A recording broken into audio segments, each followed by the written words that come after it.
Hi అండి. అందరికీ నమస్కారం. కార్తీక పురాణంలో 21వ అధ్యాయం 21వ రోజు చదవవలసిన పవిత్రమైన కథ గురించి తెలుసుకుందాం. పురంజేయుడి పతనం, వశిష్ఠ మహర్షి ఉపదేశం. వశిష్ఠుల వారు అగస్త్య మహాముని, అత్రి మహామునుల యొక్క సంవాదం గురించి ఇంకనూ ఈ విధంగా తెలియజేసిరి. అత్రి మహాముని పురంజేయుడు కథను గురించి అగస్త్యునికి ఇంకనూ ఈ విధంగా చెప్పసాగెను.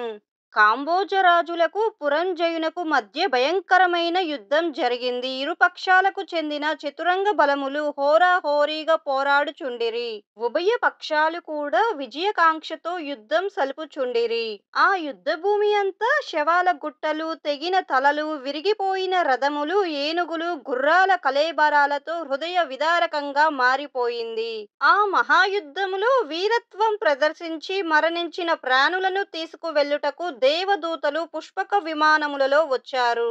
సూర్యాస్తమయం వరకు కొనసాగిన ఆ భయంకర యుద్ధములో కాంబోజరాజులు తమ సైన్యములో 3వ వంతు నష్టం పొందినప్పటికీ అత్యంత సాహసముతో మరియు పట్టుదలతో పురంజయుని సైన్యమును ఓడించగలిగిరి. ఎంతో విస్తారమైన సైన్యం ఉన్నప్పటికీ పురంజయునికి చివరికి అపజయమే మిగిలింది. దానితో పురంజయుడు రహస్య మార్గమును అనుసరించి శత్రువుల కంట పడకుండా తన గృహమునకు పారిపోయెను. బలవంతమైన శత్రురాజులు రాజ్యమును ఆక్రమించుకొనిరి. పురంజయుడు అవమాన భారముతో తీవ్ర దుఃఖమునందు మునిగిపోయెను. ఆ సమయమున వశిష్ఠ మహర్షి పురంజయుని వద్దకు వచ్చి అతనిని ఓరడించుచు ఇట్లనిరి: ఓ రాజా, ఇంతకు ముందెన్నడో నేను నీ వద్దకు వచ్చాను. అప్పటికే నీవు ధర్మ మార్గమును విడిచివేసి అధర్మ మార్గంలో నడుచుచుండెవు. నేను ధర్మ మార్గమును నడవమని చెప్పినను నీవు వినలేదు. భగవంతుని సేవ చెయ్యక అధర్మమునే ఆచరించినందువల్లే నేడు రాజ్యభ్రష్టుడవైనావు. అయితే జయాపజయములు అన్ని దైవాధీనములు. ఇప్పటికైనా నా మాట వినుము. ఇది కార్తీక మాసము.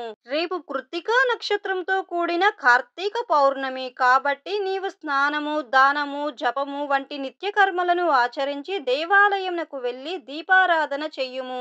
భగవన్ నామస్మరణతో నాట్యము చెయ్యుము. ఇట్లు చేసినచో నీకు పుత్ర సంతానం కలుగును. అంతేకాక శ్రీమన్నారాయణ్ణి సేవ చేత ఆ శ్రీహరి సంతోషించి నీకు శత్రువులను జయించుటకు చక్రాయుధమును ప్రసాదించును. అందువలన రేపు నేను చెప్పిన విధముగా వ్రతమును ఆచరించినచో నీవు పోగొట్టుకున్న రాజ్యమును తిరిగి పొందుదువు.